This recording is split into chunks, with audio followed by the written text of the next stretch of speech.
Paparan menarik minggu ini, Ops Power pelbagai aset dan tunai disita. Assalamualaikum dan salam sejahtera. Saya Imana Bazrul kembali mewarnai rangkuman berita dan info rasuah di Make News kali ini. Yang di-Pertuan Agong Al-Sultan Riayatuddin Al-Mustafa Billah Shah memandang serius isu rasuah yang berlaku di Malaysia. Dasar dan inisiatif Pelan Anti Rasuah Nasional menerusi tindakan penguatkuasaan, pencegahan dan pendidikan bagi membantras segala bentuk jenayah rasuah perlu diberi perhatian oleh semua pihak.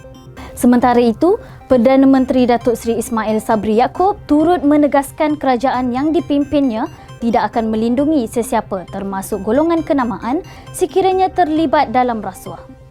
Mereka perlu bertanggungjawab dan hanya mahkamah akan menentukan tempat sama ada mereka bersalah atau sebaliknya. Susulan sidang media SPRM berkaitan Ops Power. Kerajaan rugi 2.3 bilion ringgit akibat kecurian bekalan elektrik oleh sindiket perlombongan Bitcoin. KNB merekodkan 998 premis sindiket beroperasi di seluruh negara dan sejumlah 7,209 kes diterima antara 2018 hingga 2021. Kesan perlombongan ini boleh menyebabkan kebakaran dan menjejaskan penggunaan arus elektrik kepada sektor kesihatan seperti klinik, hospital dan pusat rawatan dialisis.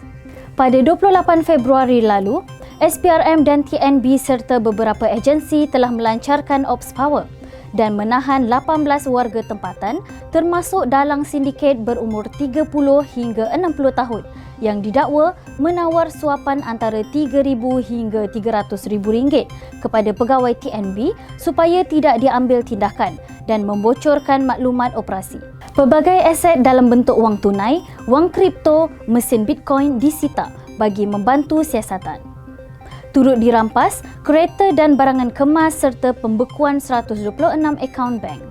Akaun bank dan aset termasuk rumah di London milik bekas CEO Astro Malaysia Holdings, Datuk Rohana Rozhan bernilai RM41.8 juta dibekukan. Ia bagi membantu siasatan dakwaan bekas pegawai bank Goldman Sachs Tim Lesner yang mendakwa diperas ugut. Dalam perkembangan lain, SPRM turut akan memanggil lebih ramai individu bagi membantu siasatan dakwaan berkenaan.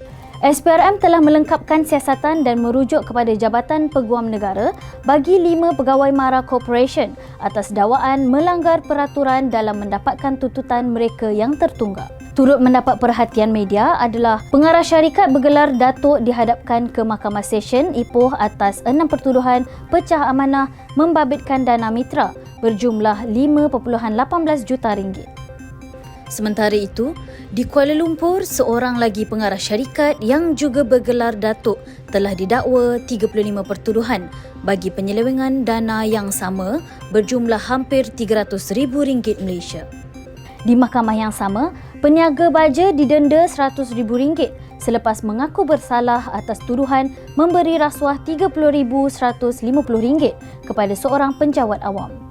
Pemilik syarikat kawalan keselamatan mengaku tidak bersalah di Mahkamah Session Shah Alam atas 8 pertuduhan menerima rasuah RM630,000 sebagai dorongan membantu menutup kes kematian seorang pekerja Bangladesh akibat COVID-19.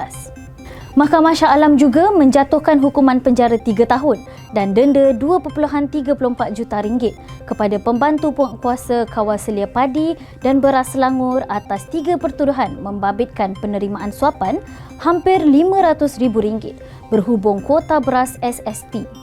Sementara itu, di Kuala Lumpur, pengarah syarikat direman 7 hari bagi membantu siasatan berhubung suapan RM2 juta kepada pegawai dan kaki tangan KTMB dipercayai bagi kerja-kerja pembinaan jalan kereta api dan pembangunan pelabuhan di Songkhla, Thailand.